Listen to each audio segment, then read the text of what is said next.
Bombay high court की फटकार, लंबे विलंब और यहूदी हेरिटेज ट्रस्ट द्वारा जारी अवमानना नोटिस के बाद पनवेल महानगरपालिका पीएमसी ने गुरुवार को पनवेल के ऐतिहासिक यहूदी कब्रिस्तान से जुड़े विवादित भूखंड पर बने कई पक्के अतिक्रमणों को ध्वस्त किया।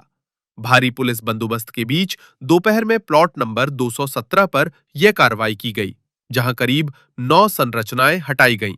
ये भूखंड 200 वर्ष पुराने यहूदी दफन स्थल का हिस्सा बताया जाता है और मामला बॉम्बे हाई कोर्ट में लंबित है। मोमिनपाड़ा स्थित ये कब्रिस्तान नवी मुंबई, पनवेल, करजत और खोपोली क्षेत्र के यहूदी समुदाय के लिए महत्वपूर्ण माना जाता है। समुदाय के सदस्यों का दावा है कि ये पूरे क्षेत्र का एकमात्र यहूदी कब्रिस्तान है। पीएमसी के अतिरिक्त आयुक्त महेश कुमार मेघमाले ने कहा कि हाईकोर्ट के निर्देशों के बाद अनधिकृत निर्माण हटाने की कार्रवाई की गई। यहूदी हेरिटेज ट्रस्ट ने हाईकोर्ट में याचिका दायर कर कब्रों पर अतिक्रमण, अवैध निर्माण, इजराइल लेक में प्रदूषण और आसपास कथित अवैध बूचड़खाने के संचालन के आरोप लगाए थे। आज या ठिकाणी पनवेल महानगरपालिकेच्या अनधिकृत विभागाच्या माध्यमामधून या ठिकाणी प्लॉट नंबर 217 मध्ये जे काही अनधिकृत बांधकाम होतं त्याचं निष्कासित करण्याची कारवाई करण्यात आलेली आहे, ज्यामध्ये या अनुषंगाने एक जनहित याचिका दाखल झाली होती मुंबई हायकोर्टामध्ये। त्या हायकोर्टाच्या अनुषंगाने ही आज या ठिकाणी कारवाई पार पाडण्यात आलेली आहे। कोणी ही याचिका दाखल केली होती आणि ही जागा कशासाठी होती?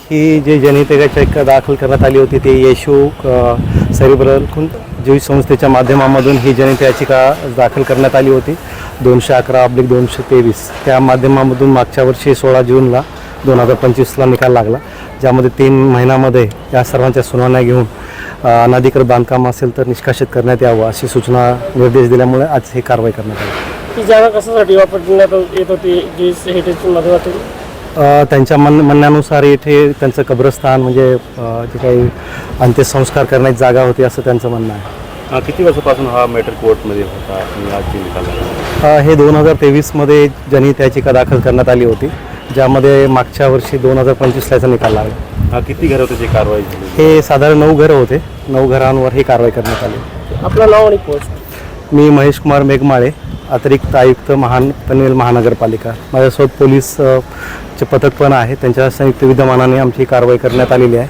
आमचे आयुक्त मंगेश चितळे साहेब यांच्या पण यामध्ये आदेश असल्यामुळे ही आज कारवाई पार पाडण्यात आली।